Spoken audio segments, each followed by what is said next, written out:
तो दोस्तों स्वागत करता हूँ मैं आपका एक नई स्टोरी में। मेरा नाम दक्ष और welcome back to my channel. And आज की जो स्टोरी होने वाली है वो एक सीरियल किलर स्टोरी होने वाली है।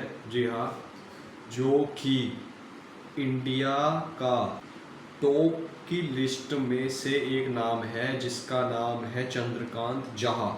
Who was the Delhi brutal serial killer जिसने बड़ी बेरहमी से 40 लोगों को मारा था। ये इतना ज़्यादा ब्रूटल था कि जिस कमरे में ये लोगों को मारता उसी कमरे में ये अपना खाना बनाता। एक तरीके से आप कह सकते हो कि ये ऐसा सीरियल किलर था जिसे लोगों को मारने में बिल्कुल भी रहम नहीं आता। एक बार की क्रूर से क्रूर इंसान में लोगों को मारते हुए थोड़ा सा हिचकिचाहट होगी, थोड़ी सी एक तरीके से खौफ होगा, लेकिन वो इंसान इतना ज़्यादा निडर था जो कि बिना डरे किसी भी इंसान को मौत के घाट उतार दिया करता था। ये एक तरीके से बहुत ज़्यादा संकी आदमी था। तो ये स्टोरी बहुत ख़तरनाक होने वाली है, तो चलिए इस स्टोरी को स्टार्ट करते हैं। ये स्टोरी स्टार्ट करने से पहले आप कमेंट में सुनने के बाद आप बता देना कि ये स्टोरी आपको कैसी लगी। कमेंट में बता देना आप, और वीडियो को लाइक कर देना, शेयर कर देना। तो अब चलिए वीडियो स्टार्ट करते हैं, स्टोरी स्टार्ट करते हैं।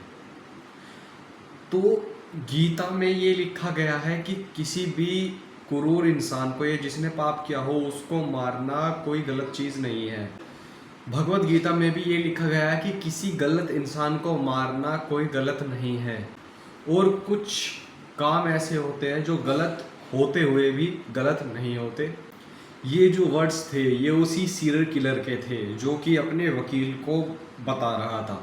जो वकील था सीरियल किलर, उसका क्लाइंट था। जी हाँ, एक तरफ इतनी गीता की बातें करता हुआ एक दिखने वाला मामूली सा इंसान, वकील को लग रहा था कि इसने इतने मौत नहीं की, लेकिन एक तरफ उस 40 साल के इंसान ने अपनी 40 साल की उम्र तक 40 ज़्यादा मर्डर कर चुका था। तो आप बताइए कि कोई इंसान भला गीता की बातें कर रहा है, एक तरीके से इतनी ज्ञानी की बातें कर रहा है, और एक तरफ उसने 40 से ज़्यादा मर्डर किए हैं, और वो भी इतनी बेरहमी से कि किसी की भी रूह कांप जाए। ये एक इतना क्रूर और ऐसा इंसान था कि जिस कमरे में ये किसी भी इंसान को मारता उसी कमरे में ये अपना खाना बना के खाता।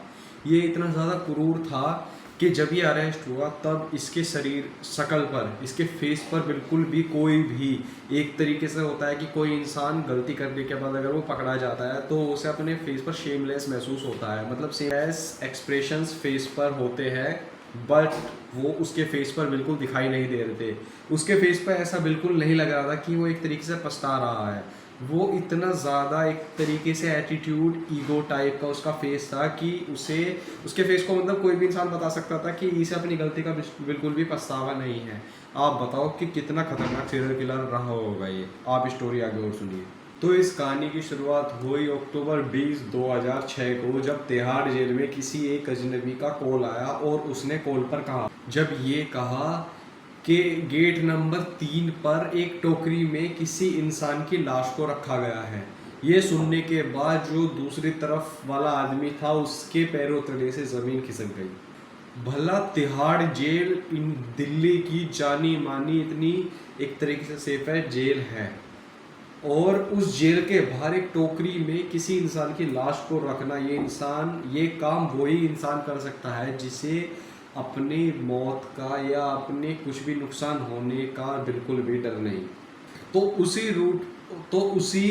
गेट के बाहर जाकर देखा गया कि वहाँ पर एक टोकरी रखी हुई थी और उसी के अंदर इंसान के कटे हुए शरीर के अंग रखे हुए थे, और उस शरीर के अंगों के नीचे एक लेटर भी मिला जिसमें लिखा हुआ था कि, मतलब उस लेटर में पूरे जुडिशियल सिस्टम को बहुत ही गंदी गंदी गाली दी हुई थी और उसी के बारे में बहुत ज़्यादा उल्टा सीधा लिखा गया था। और उसके अंदर एक ऐसा सेंटेंस लिखा था जिससे सब हैरान हो गए, catch me if you can.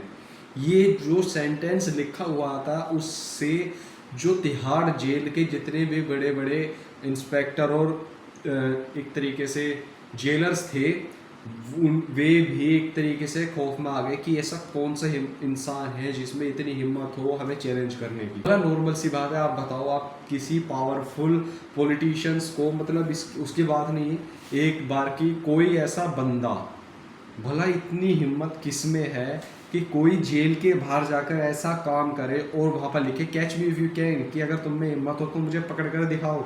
भला एक तरीके से ओपन चैलेंज ये वो इंसान कर सकता है जिसे अपनी मौत का बिल्कुल डरना हो। उस इंसान का लेटर रखने का मतलब ये था कि उसे अपने ऊपर पूरा एक तरीके से कॉन्फिडेंट था। वो एक तरीके से बताना चाहता था कि वो इस काम में कितना माहिर है, और ये भी बताना चाहता था कि पुलिस कैसे अपना काम नहीं कर पा रही। जब इन्वेस्टिगेशन स्टार्ट हुई तब सबसे पहले उस कॉल को ट्रेस किया गया, जो कि 20 अक्टूबर को तिहाड़ जेल में किसी अजनबी द्वारा आई हुई थी, और उस कॉल ने पुलिस वालों के होश उड़ा दिए। वो कॉल एक एसटीडी बूथ से आया हुआ था। तो जब उस कॉल को दोबारा मिलाया गया तब एक किसी अजनबी आदमी ने उठाया और वो उसी बूथ का मालिक था। तो उससे पूछा गया तो उस बूट वाले ने बताया कि यहाँ पर एक ही आदमी आया हुआ था, and now the sketch was ready. और उस लेटर में लिखे हुए कंटेंट से, और उस लेटर कंटेंट से पता चला which was a Bihari accent. Investigation और आगे बढ़ी रही थी, तो उसी टाइम पर 25 अप्रैल 2007 को दोबारा पुलिस की बूथ पर घंटी बजी। वही आवाज़, वही फ़ोन कॉल टोन और वही अजनबी आदमी। इशारा सही था, और तभी वहाँ पर वही तिहाड़ जेल के तीसरे नंबर के गेट पर फिर से एक डेड बॉडी रखी गई थी। जब पुलिस वाले बाहर जाकर उस डेड बॉडी को देखने गए तब वहाँ पर जाकर देखा कि वो बॉडी बहुत ही टाइट बंधी हुई थी। वो बॉडी इतनी आसानी से खुल नहीं रही थी। तभी उस भीड़ में से एक आदमी बाहर आया और उसने कहा कि मैं इस बॉडी को खोल सकता हूँ। तभी उसने अपने चाकू से उस बॉडी की जिस रस्सी से वो मतलब बांधी हुई थी, उस रस्सी को उसने काट दिया। बगैर नॉर्मल सी बात है, इतनी सारी पुलिस फोर्स के बाद भी वहाँ पर बॉडी कैसे पहुँची, और बॉडी का सिर्फ टोर्सो पार्ट ही वहाँ पर मिला, और बॉडी के बाकी सारे पार्ट ट्रैट हजारी को। और कुछ टाइम बाद एक और सिर कटी लाश तिहाड़ जेल के गेट नंबर 3 पर रखी हुई मिली, और वहाँ पर एक लेटर मिला उस बॉडी के पास, और उस लेटर में लिखा हुआ था कि तुम लोग कुछ नहीं कर सकते। और तब जो पुलिस इंस्पेक्टर था जो उस केस को हैंडल करके चल रहा था, उसका दिमाग सरक गया। मतलब वो एक तरीके से परेशान हो गया कि ये सब चीज़ कर कौन रहा है, और उस लेटर में लिखा हुआ था मैं पिछले 8 साल से ये मर्डर कर रहा हूँ। तब वो जो इंस्पेक्टर था उसके दिमाग में एक चीज़ तो कंफर्म हो गई थी कि ये इंसान जो भी ये मर्डर कर रहा है वो एक तरीके से साइको है।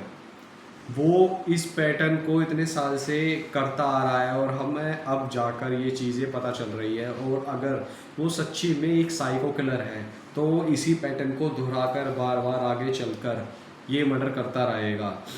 इस चीज़ को नोटिस करने के बाद पुलिस फोर्स जो थी वो बिल्कुल अपने कठिन परिश्रम के साथ इस केस में जुट गई, और आगे चलकर न जाने कितनी ज़्यादा चीज़ें होने वाली थी वो एक तरीके से सोच भी नहीं सकते थे। तो अब मतलब ये पुलिस वाले बहुत ज़्यादा एक तरीके से एक्टिव हो चुके थे इस केस को लेकर, और वो धमकी पे धमकी देता जा रहा था। मतलब वो एक तरीके से अपने आप को प्रूफ करना चाह रहा था कि मुझे कोई पकड़ नहीं सकता। उसमें एक तरीके से एटीट्यूड, ईगो था। मतलब जो साइको किलर एक टाइप के होते हैं ना, कि उनके ब्रेन में एक तरीके से ऐसा वो होता है कि वो काम करते हैं, वो डरते नहीं है बिल्कुल भी। वो एक तरीके से जान हथेली पर लेके चलने वाला चीज़। और तभी दिल्ली के अंदर, पूरी दिल्ली में उस सीरियल किलर की तलाश शुरू हो गई। और चिट्ठी के अंदर एक ये और चीज़ लिखी गई थी कि उसे पकड़ने के लिए, वो जो सीरियल किलर था उसने लिखा था कि उसे पकड़ने के लिए उसके ऊपर बहुत बड़ा इनाम रखा जाए। ये एक तरीके से वो मतलब दिखाना चाहते हैं कि वो बहुत बड़ा एक तरीके से सीरियल किलर है, उसे पकड़ने के लिए उसको इनाम रखा जाए उसके ऊपर, ये उसकी विश थी। और जब ये पुलिस एक तरीके से इन्वेस्टिगेशन स्टार्ट हो गई थी तब पुलिस के दिमाग में ये चीज़ आई कि एक बार 1988 में यही चीज़ दोबारा ये केस सिमिलर हुआ था, जो कि तिहाड़ जेल के पास ही एक सिरकटी लाश मिली थी। तब उस पुलिस वाले ने उस केस को उससे जोड़कर रखा गया। तो गाइज ये धीरे धीरे करके स्टोरी बहुत ही ज़्यादा ब्रूटल, बहुत ही ज़्यादा एक तरीके से क्रूर वाली टाइप की होने वाली है, क्योंकि सीरियल किलर बहुत ही ज़्यादा खतरनाक था। तो ये स्टोरी एक तरीके से लंबी हो जाएगी, कम से कम 10-11 मिनट की तो वीडियो अब हो चुकी होगी। तो गाइज ये हम सेकंड पार्ट में बाकी की स्टोरी कवर करेंगे। तो आप सेकंड पार्ट में जाने के लिए मेरे चैनल को सब्सक्राइब करें, इस वीडियो को लाइक करें, कमेंट कर देना और वीडियो को शेयर भी कर देना। तो गाइस अभी अभी वैसे मैंने ये नया चैनल स्टार्ट किया था, तो प्लीज़ कृपया करके एक बार हमें मतलब छोटा सा सपोर्ट करें और चैनल को सब्सक्राइब करें और भी अपने दोस्तों को शेयर करें जिससे वे सब्सक्राइब करें। तो आप थोड़ा सा सपोर्ट दिखाइए। और बाकी की स्टोरी के लिए सेकंड पार्ट में अगले दिन ये स्टोरी आपको मिल जाएगी। तो तब तक के लिए थैंक यू, मिलते हैं नेक्स्ट सेकंड पार्ट में।